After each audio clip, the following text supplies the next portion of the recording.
Welcome back to Coast View. Really enjoyed that conversation.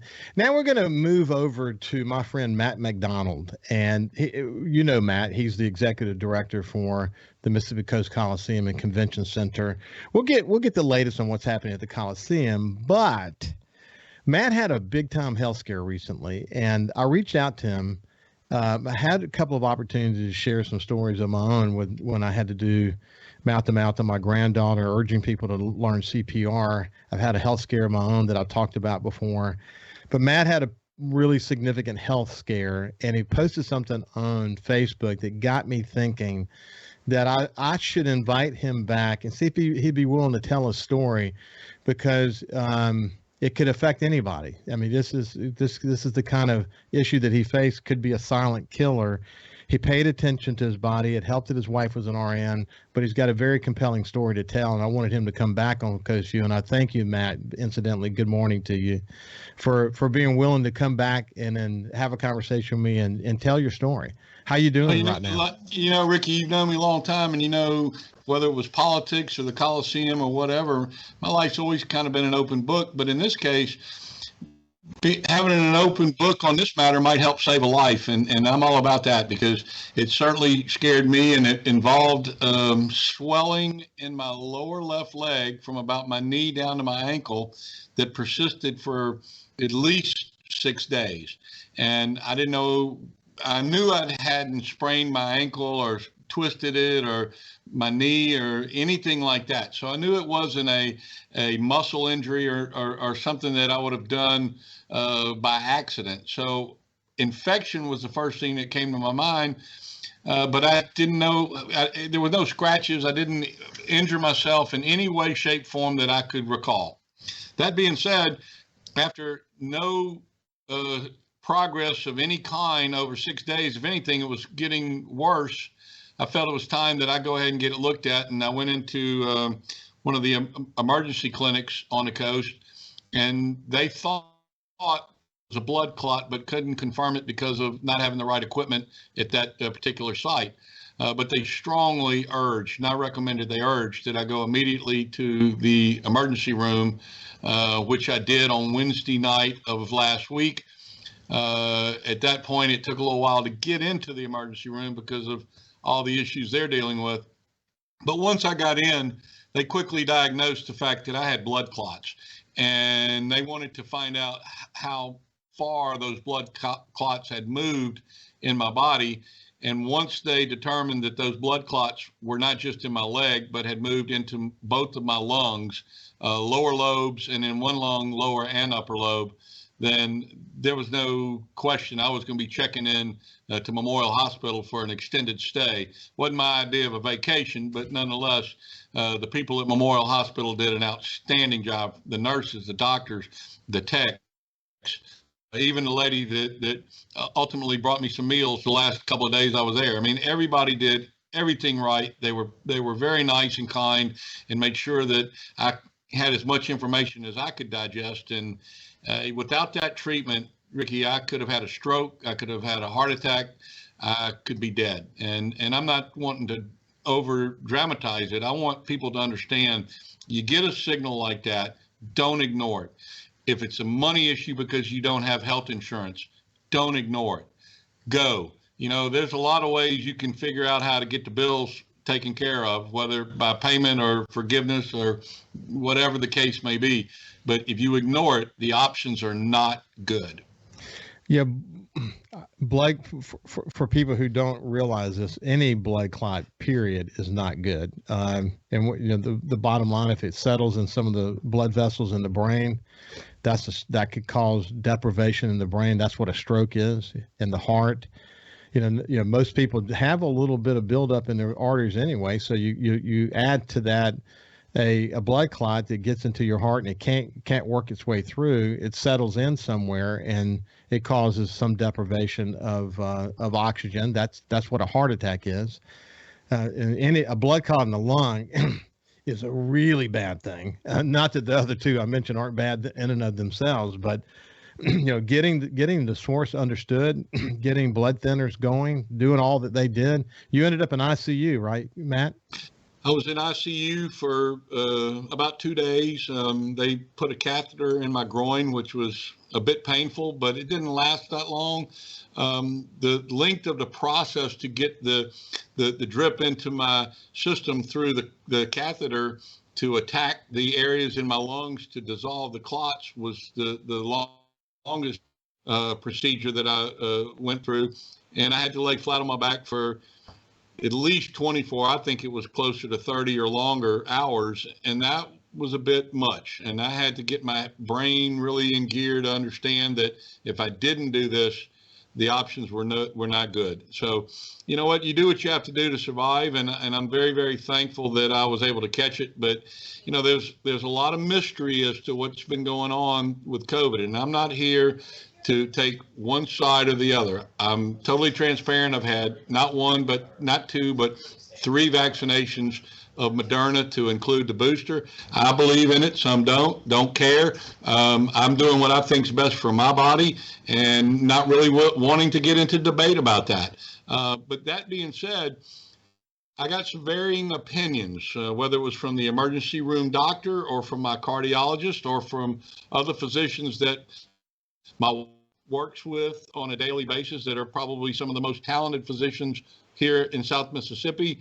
And there is some belief that a COVID byproduct that is now being seen in hospitals are blood clots forming from people that have had COVID.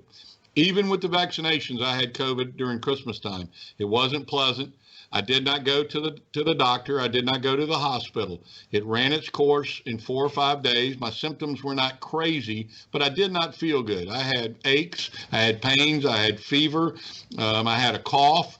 I was distracted to the point where I knew I couldn't focus any length of time on things that I am required to focus on as the director of the Coliseum. I chose to stay home for 6 days over the Christmas break to make sure I didn't infect anybody. And I came back to work, no issues whatsoever. This week, I had issues, and it was called swelling of the leg. And that swelling is what triggered me to go get checked up. Yeah, I've had Dr. Conger, Nicholas Conger, who's an infectious disease doctor at Memorial. He's been on my show countless times, absolutely countless times. And you know, as time goes on, we'll start to understand this better. But this whole notion of blood clots is widely understood and a potential problem. And it's caused some cardiac issues. I'm not going to pretend to be a doctor or even super knowledgeable about it, but he's talked about it. And that's why people, you know, have to listen to their bodies. At the end of the day, whether it was COVID related or whether it was just simply, you know, sitting too long. You know, you've heard of people who fly on long jet, you know, flights and having blood clots being an issue there. It's just something you have to think about. And, you know, so first of all, reading about how to avoid them, but secondly, when you had them, listening to your body and responding to it appropriately when that happens. And, you know, if you have any other message you're trying to get across to people, is simply just listen to their body. Right, Matt?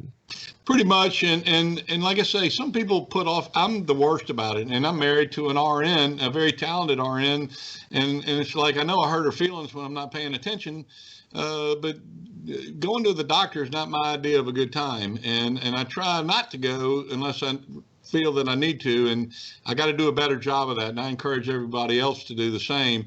You know, so I don't want to be preaching and not practicing what I'm preaching. But I will say this, you know, when things aren't right, and you're kidding yourself if you don't. Please don't let it be a financial decision. That's the worst decision you could ever make, because you ain't going to worry about money if you make the wrong decision. Money's not going to matter. Matt, that's such great advice, and I can't tell you how much I appreciate your willingness to change that. As a former paramedic, I've seen many scenarios, frankly, where people waited too long, and the outcomes are not good. And whether it's they've lost their life or whether it's they, you know, had some damage that was irreversible. People just have to pay attention, and it's a great message, and I really, really appreciate you sharing it. So how are you today? What's the status of Matt McDonnell today? Well, I still feel good. I mean, I had to laugh when my cardiologist says, I can get you some bed rest time at home where you don't have to go back to work. You take another week off. And I'm going, are you kidding me? I'm the boss of this place. We got to keep rolling. We got a busy schedule over the next few weeks ahead of us. On this Friday night, I'm not sure exactly when you're airing, but February 25th, we have Reba in a completely sold out date that is the last of our rescheduled activity from COVID. We go straight from that to Gulf Coast Carnival 2 days later. We roll out of that into a record-setting gross record for Morgan Wallen on March 3rd, and then Monster Jams 5 and 6. Lots of activity, lots of things going on that I need to be there for. But when I know we're going to be going to break in just a few minutes, so when we come out of the break, I'll tell you some of the things that I still kind of am feeling and what I've got to be cognizant of. But we got a lot going on, and it's important that I be back to work. We will do that right after this break. Join us for the final segment of Coast Vue with Matt McDonnell when we come back. See ya. Yeah, as Matt alluded to, Matt McDonnell, Executive Director of the Mississippi Coast Coliseum, as he alluded, we are actually pre-recording this because this is when we could get our calendars in sync. This is actually airing on Tuesday morning. So a couple of those events, some of those really busy moments in your Coliseum life will have played out behind us with some amazing stuff coming up. We'll talk a little bit more about that here in a second. But let's just one last thing about sort of where you are physically. What does the doctor tell you to pay attention to? Well, they've got me definitely on blood pressure medicine, and I've needed that probably long before this. So this was a good reason to get that going. They've got me on some heart rate medicine, and certainly I'm going to be on blood thinners for at least 6 months. And as my cardiologist said, it could be for the rest of your life. And you know what? I'm 62 years old, so the rest of my life, I'm not quite sure how long that is, but it can't be as long as I've already lived. So we're going to do what we got to do to keep having fun and keep being productive and keep being able to provide for my family. Matt, I had a little health scare back several years ago, which is actually one of the reasons that prompted me. It turned out to be fine, but it was a pretty significant moment. And I told my doctor at the time that my job is killing me because I'd been on the treadmill for so long, Katrina and managing so much change in the industry and whatever. That's what led to me giving a 2-year notice that I was going to retire. And I don't regret it at all. I remember that moment really well, but I remember in the moment all the reflecting I did about what I want to live for and what's important to me. And, it does kind of give you a moment to think for a second, doesn't it? That you've got a lot you want to do yet. Well, that 30 hours that I was flat on my back, I couldn't lift my back, my neck, my legs. I literally had to stay stationary for 30 hours. It was a tough task. And I got a lot of time to do a lot of soul searching, a lot of praying, a lot of thoughts about future things I need to get accomplished here at the Coliseum, what I might be doing when I walk away from my job here in a few years at the Coliseum. So all of those things ran through my head. But the bottom line is you want to live, and you want to live healthy where you're not a burden to your family or to your friends or to some government agency. So that's a lot more important than any of the other things I mentioned. Yeah. I just got to focus on doing. And as you and I talked off air, a lot of people wouldn't share this story. I don't mind sharing it because if there's one person that pays attention to what I went through and what I'm describing, because it's real, this isn't fabricated, this isn't dramatized, it is absolutely the fact as to what happened. If we can get to one person and help them keep from this happening to them, we've done a good thing, and I'm all about that. I'm with you 100%. Well, let's shift gears real quick in the short time we have left. Morgan Wallen's coming up Thursday night. That's a big event, isn't it? He will set the all-time 45-year gross ticket sale record in the history of the building, and it won't even be close. I don't think it'll ever be surpassed in my career. It's huge. The demand for this guy is the biggest I've seen since maybe a Taylor Swift or a Garth Brooks or an Elton John when we put them on sale. It was that big. The show is going to be that strong. But it's not just that, man. We go into, I've got a show March 19th, a big hip hop show. I go into CPR Fest, an outdoor rock show that we're reviving on April 2nd. The Crawfish Music Festival is huge this year, the last week in April. We're about to announce a major country music icon who will be winding down his career in 2022, and this will be the last tour that he does, and I believe when he says it's his farewell tour, it will be. We're going to be announcing that show in a couple of weeks for June. We put Luke Bryan on sale. We've got 4 or 5 more shows we're about to announce. Dr. Ben Carson is going to be speaking in our convention center in April for a scholarship fundraiser for William Carey University. Just more and more events are coming. Business is phenomenal. Our team here at the Coliseum, man, I love every one of those folks that work here, and they work their butts off to do what they do in a very short window of time and a lot of changes on the fly. Well, of course, you mentioned CPR Fest coming up on April the 2nd. I'm particularly excited about that, as you can imagine, because that's our company that's putting it on, and I'm really proud of Kenny and the team for circling back. You know, he said that when he talked to Brad Arnold from Three Doors Down about it, Brad was ready to come that day and do the concert, because the history of CPR Fest and what it did and what Kenny's involvement in that was to unleash Three Doors Down to the world and the massive international success they had. It's a hell of a story, isn't it? Hey, man, some good old boys from Escatawpa, Mississippi made it big time, and they did it right in our front yard of the Mississippi Coast Coliseum, thanks to Kenny Vest and the folks from CPR Radio. And you know what? That is the story, and you can slice it, dice it, twist it, turn it any way you want, but that's how it happened. Well, I had a really couple of good visits with Brad on this show, and his telling the writing kryptonite, his algebra class. He's hearing that I'm getting a really bad. We're gonna have to fix that. Is it still there? Okay, it's gone. Well, I'll pick up right there. Okay, Kyle, and you can do that one little edit.